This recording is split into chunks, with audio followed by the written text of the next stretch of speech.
twongeye kwihanganisha abanyarwanda bose mu gihe turi mu bihe byo kwibuka inzirakarengane zazize Jenoside yakorewe Abatutsi muri Mata 1994.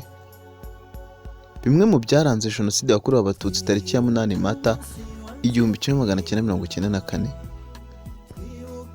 Nyuma y'umunsi umwe Jenoside yakorewe Abatutsi itangiye mu Rwanda tariki ya 8 Mata 94, ubwicanyi bwarakomeje mu bice bitandukanye by'igihugu. Ku rundi ruhande, ingabo za FPR Inkotanyi nazo zakomeje urugamba zigamije guhagarika Jenoside.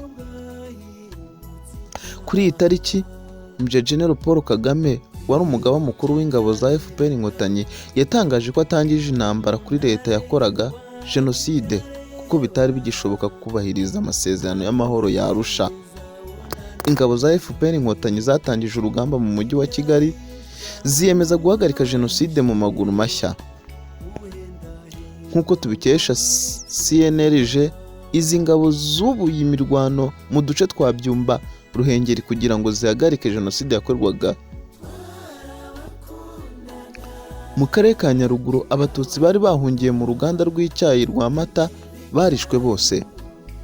Uwo munsi Abatutsi bageragezaga guhungira mu cyahoze ari Zaire, interahamwe zarabatangiraga zikabakusanyiriza hitwa Rusura mu murenge wa Bugeshi muri Gisenyi zikabica. Abasirikare b'Abafaransa n'Ababiligi batangiye igikorwa cyo gucyura Abanyaburayi babaga mu Rwanda. Abafaransa bacyita Operation Amarisi, naho Ababiligi bacyita Silverback. Abatutsi bari bahungiye mwiri ku musozi wa Nyawera muri Kayonza barishwe.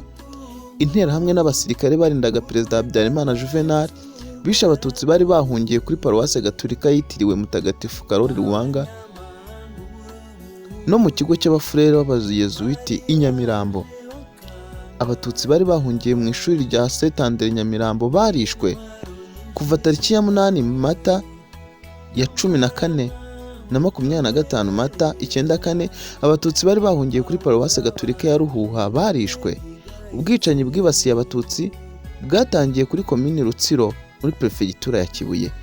Ingabo za FPR Inkotanyi zageze i Kigali. Kagame Paul amenyesha Minuari ko agiye kohereza umutwe w'ingabo gufatanya n'ingabo za leta mu guhagarika ubwicanyi bwakorwaga n'abasirikare barindaga Perezida Habyarimana.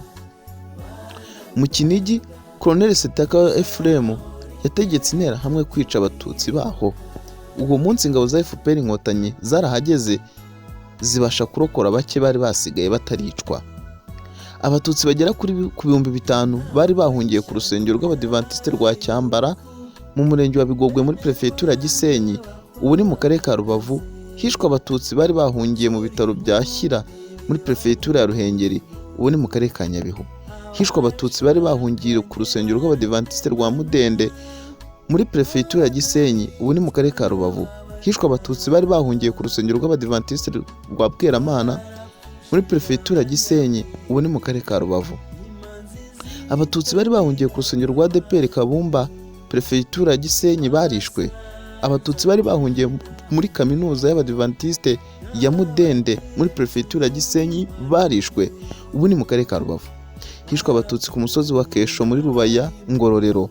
Hishwe Abatutsi i Kavumu no mu nkengero zaho mu yari komini Ramba. Hishwe Abatutsi benshi muri santere ya Gakenke. Hishwe Abatutsi i Bukeri muri komini Ndusu ku mugezi wa Mukungwa ku gice kigana muri Vunga. Hishwe Abatutsi kuri Superefegitura ya Busengo.